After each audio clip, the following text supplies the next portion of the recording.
Oi, gente, tudo bem? Capítulo 34 hoje dos nossos 40 dias de propósito. Chegando ao fim, né? Então, o tema de hoje é pensando como servo. Nós temos dois versículos hoje, que em Números 14 e 24 nós lemos: Meu servo Caleb pensa diferente e me segue de maneira plena. Em Filipenses 2:5 nós lemos: Pensem de vocês mesmos do modo em que Cristo Jesus pensava de si mesmo. Servir começa na mente. Ser servo requer uma mudança na maneira de pensar, uma mudança de atitudes. Deus está sempre mais interessado no porquê daquilo que você faz que naquilo que você faz de fato. Atitudes contam mais que realizações. O rei Amazias perdeu o favor de Deus porque fez o que era justo aos olhos do Senhor, mas não o fez de todo o coração. O servo verdadeiro, ele serve a Deus com uma mentalidade que consiste em 5 atitudes. O servo pensa mais nos outros que em si mesmo. O servo concentra-se nas pessoas, não em si. Esta é a verdadeira humildade. Não pensar menos de si, mas pensar menos em si. O servo, ele é abnegado. Paulo aconselha: esqueçam de vocês mesmos o suficiente para ajudar o próximo. É isso que significa perder a vida. Esquecer de si mesmo para servir os outros. Quando deixamos de nos concentrar em nossas necessidades, ficamos conscientes das necessidades ao nosso redor. Jesus esvaziou-se de si mesmo, tomando a forma de servo. Quando foi a última vez em que você se esvaziou de você mesmo em benefício de alguém? Isso é uma pergunta que a gente deve pensar várias vezes, entendeu? Quando que eu deixo de pensar em mim para pensar em alguém? É algo assim que a gente deve, né, pensar várias vezes ao dia e rever os nossos conceitos para que a gente possa estar se consertando diante de Deus, realmente estar aqui para servir a Deus e as outras pessoas. Você não pode ser servo se estiver cheio de você mesmo. Somente quando nos esquecemos de nós é que fazemos coisas que merecem ser lembradas. Infelizmente, grande parte do serviço que prestamos é a causa própria. É em nossa própria causa. Na verdade, fazemos as coisas com interesses, mesmo que não seja um interesse direto. Mas a gente sempre pensa, né, no que aquilo vai nos beneficiar. Servimos para que os outros gostem de nós, para sermos admirados ou para alcançarmos nossos objetivos. Isso é manipulação e não um ministério. Ficamos o tempo todo pensando de fato em nós mesmos e em como somos maravilhosos e nobres. Alguns cristãos tentam usar o serviço como instrumento de barganha com Deus. Vou fazer isso por você, mas de que forma o Senhor vai fazer alguma coisa por mim, Deus? Vou fazer isso, mas o que o Senhor vai me dar em troca? O verdadeiro servo não tenta usar Deus para realizar os seus propósitos, mas deixa que Deus o use para os propósitos dele. Ser abnegado, assim como ser fiel, é uma qualidade extremamente rara. Dentre todas as pessoas que Paulo conheceu, Timóteo foi o único exemplo que ele pôde apontar. Pensar como servo é difícil, pois entra em choque com o principal problema de nossa vida. Somos egoístas por natureza. É uma natureza nossa, de nós humanos, o egoísmo. E isso acarreta, né, vários problemas. Nós somos assim. Pensamos demais em nós mesmos. Por esse motivo, a humildade é uma luta diária. Uma lição que temos de reaprender repetidamente. As oportunidades para servir aparecem à nossa frente dezenas de vezes todos os dias, dando-nos a chance de decidir entre satisfazer nossas necessidades e atender às necessidades dos outros. A abnegação é a essência do serviço. Podemos avaliar nosso coração de servo pela maneira que reagimos quando somos tratados como servo por outras pessoas.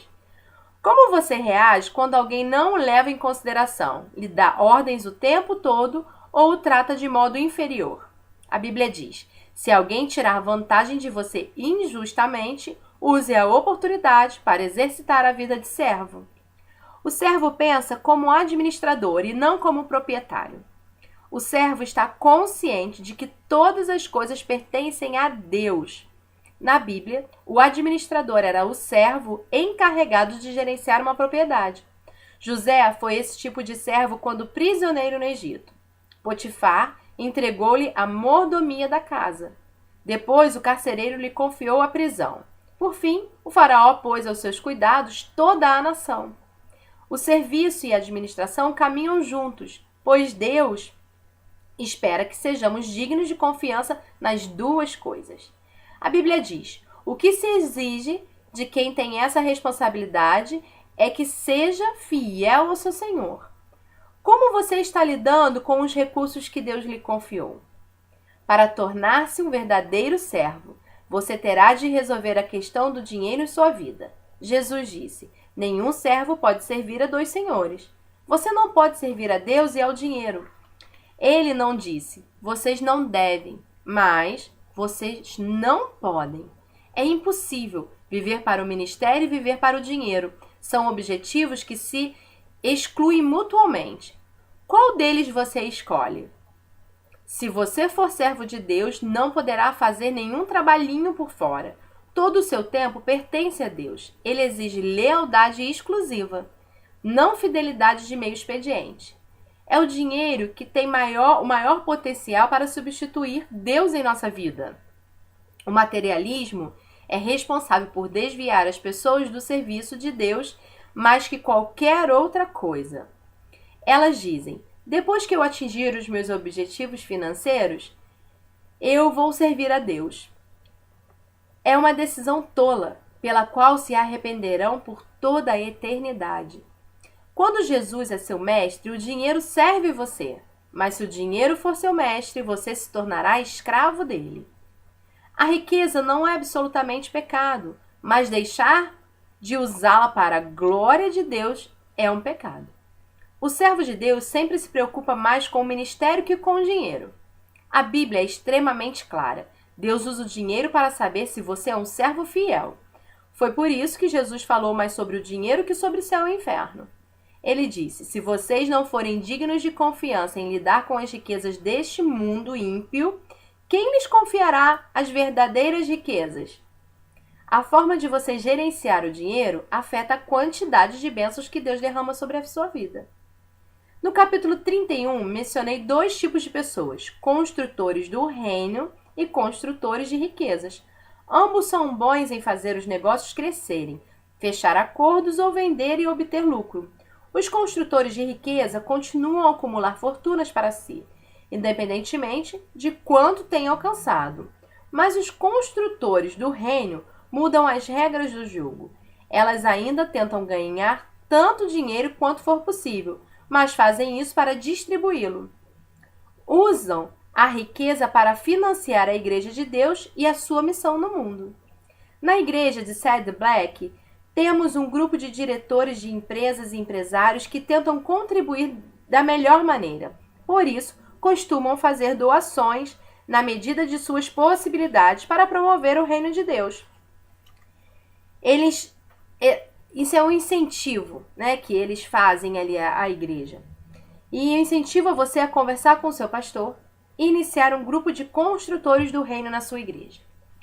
O servo, ele medita sobre o próprio trabalho, não no que os outros estão fazendo. Ele cuida da vida dele e não da vida dos outros.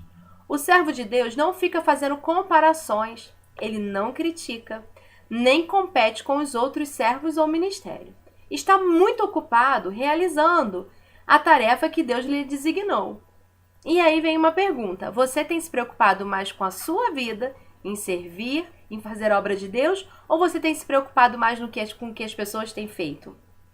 A competição entre os servos de Deus é absurda por muitas razões. Estamos todos no mesmo time e nosso objetivo é fazer que Deus seja visto e não nós mesmos. Recebemos diferentes atribuições e cada um tem uma forma exclusiva. Paulo nos diz: não vamos nos comparar uns com os outros, como se um fosse melhor do que o outro. se um fosse bom e o outro pior. Temos coisas muito mais interessantes para fazer com a nossa vida. Cada um de nós é um ser único, então cada um que cuide da sua vida. Não há lugar para ciúmes mesquinhos entre servos. Quando você está ocupado servindo, não há tempo para ser crítico. Então, sendo assim, se você é crítico, você não está obtendo, o que você está aprendendo nesse propósito. Quando você para ser crítico, você está mais preocupado com a vida dos outros do que com a sua própria vida. Todo o tempo desperdiçado em criticar os outros poderia ter sido usado no ministério. Quando reclamou para Jesus que Maria não estava ajudando, quando Marta reclamou que Maria não estava o ajudando no serviço de casa, Marta perdeu o coração de serva. O verdadeiro servo não reclama das injustiças, não sente pena de si mesmo e nem fica aborrecido com os que não servem. Apenas confia em Deus e continua servindo. Não é nossa função avaliar os outros servos do Mestre. A Bíblia diz: quem é você para criticar o servo de alguém? O próprio Deus determinará se o seu servo foi bem-sucedido ou não. Cabe ao Senhor julgar. E também não é nossa função nos defendermos de crítica. Desde que seu mestre tome conta disso. Siga o exemplo de Moisés, que se mostrou verdadeiramente humilde quando enfrentou a oposição. Ou faça como Neemias, cuja resposta às críticas era simplesmente esta: meu trabalho é muito mais importante para que eu interrompa agora, a fim de me preocupar com vocês. Se você serve como Jesus, com certeza será criticado. O mundo e até mesmo grande parte da igreja não compreende o que Deus valoriza. Um dos mais belos atos de amor demonstrado a Jesus foi criticado pelos discípulos. Maria derramou sobre Jesus a coisa mais valiosa que possuía, um perfume caro. Este gesto de generosidade foi rotulado como desperdício pelos discípulos. Jesus, porém, o classificou como significativo, porque é dele que vem a resposta. É dele que a opinião é válida. E isso é tudo o que importa. Seu serviço para Cristo jamais será um desperdício. Não importa o que os outros digam. Está no livro. O servo edifica sua identidade em Cristo. Por lembrar que é amado e aceito pela graça, o servo não precisa provar o seu valor. Ele aceita de bom grado trabalhos que pessoas inseguras considerariam abaixo delas. Ao lavar os pés dos discípulos, Jesus dá um dos exemplos mais profundos de serviço que parte de uma autoestima equilibrada. Lavar os pés era equivalente a ser engraxate, uma função desprovida de status. Mas Jesus sabia quem ele era. Por isso, a tarefa não ameaçou sua autoestima. A Bíblia diz: Jesus sabia que o Pai havia colocado todas as coisas debaixo do seu poder e que viera de Deus. Assim, levantou-se da mesa, tirou sua capa e colocou uma toalha em volta da cintura. Se você pretende ser servo, deposite sua identidade em Cristo. Somente pessoas seguras podem servir. Pessoas inseguras estão sempre preocupadas com as aparências dos outros. Temem a exposição das suas fraquezas e esconde-se sob camadas de orgulho e pretensão, observando mais aos outros do que a si mesmo. Quanto mais inseguro você for, mais desejará que as pessoas o sirvam e mais necessitará da aprovação delas. Henry declarou: para sermos úteis aos outros, temos de morrer para eles, ou seja, temos de deixar de medir nossa importância e valor pelos parâmetros dos outros. Dessa forma, ficamos livres para manifestar misericórdia. Quando você fundamenta seu valor e sua identidade no relacionamento com Cristo, fica livre das expectativas dos outros, e isso permite que você realmente os sirva melhor. O servo não precisa cobrir a parede com placas e troféus para confirmar o seu valor. Ele não insiste em ser tratado por títulos, nem se envolve em mantos de superioridade. O servo considera irrelevantes os símbolos de status e não mede o próprio valor pelo que ele realiza. Paulo lembra: você pode gloriar-se de você mesmo, mas a única aprovação que conta é do Senhor. Se alguém teve grande chance na vida de se gabar de suas relações pessoais, esse alguém foi Tiago, meio-irmão de Jesus. Ele detinha as credenciais de que convivera com Jesus na condição de irmão. Ainda assim, na introdução de sua carta, ele se refere a si mesmo como servo de Deus e do Senhor Jesus Cristo. Quanto mais próximo você estiver de Jesus, menos vai precisar se autopromover. O servo considera o ministério uma oportunidade, não uma obrigação. Ele gosta de ajudar pessoas, de suprir necessidades, de exercer o ministério. Ele serve ao Senhor com alegria, sem se importar com os outros. E por quê? Porque ama ao Senhor, reconhece sua graça, sabe que servir é a mais alta função da vida e tem ciência de que receberá sua recompensa. O Pai honrará e recompensará qualquer um que me servir. Paulo acrescenta: ele não se esquecerá do trabalho duro que vocês realizaram por ele, nem do amor que lhes demonstraram ao cooperar com os outros cristãos. Imagine o que aconteceria se apenas 10% dos cristãos em todo o mundo levasse a sério o papel de servo. Imagine todo o bem que poderia ser feito. Você está disposto a ser uma dessas pessoas, desses 10%? Não importa a sua idade, Deus vai usá-lo logo que você começar a agir e pensar como servo. Albert declarou: entre todos vocês, as pessoas realmente felizes são aqueles que aprenderam como servir e resolveram servir a Deus. Um tema para reflexão. Para ser servo, devo pensar como servo. Um versículo para memorizar, Filipenses 2:5. Seja a atitude de vocês a mesma de Cristo. E uma pergunta para meditar. Normalmente preocupo-me mais em ser servido ou achar maneiras de servir os outros? Eu quero agradecer a Deus, porque cada dia que passa, essa lição ela é mais proveitosa para todos nós, principalmente para a minha vida. E acredito que para a vida de muitos de vocês. E o tema de amanhã é bem interessante e eu acho que vai ser muito bom. Ainda não li, vou ler amanhã com vocês. O poder de Deus na fraqueza. É um tema bem legal, não é verdade? Porque nós passamos por muitas fraquezas. Nós passamos por dificuldades. Mas nós temos com quem contar, que é o nosso Deus. O Deus vivo, o Deus todo-poderoso. O Deus que tem nos ensinado a cada capítulo. E eu creio que Deus vai fazer abundantemente mais daquilo que a gente pensa, do que a gente pede, do que a gente possa imaginar. Porque o Senhor, Ele nos surpreende a cada dia, com cada situação. Hoje eu recebi 3 bênçãos de Deus assim, maravilhosas. E eu cheguei em casa e compartilhei com a minha família agora. Compartilhei com uma pessoa muito especial para mim também.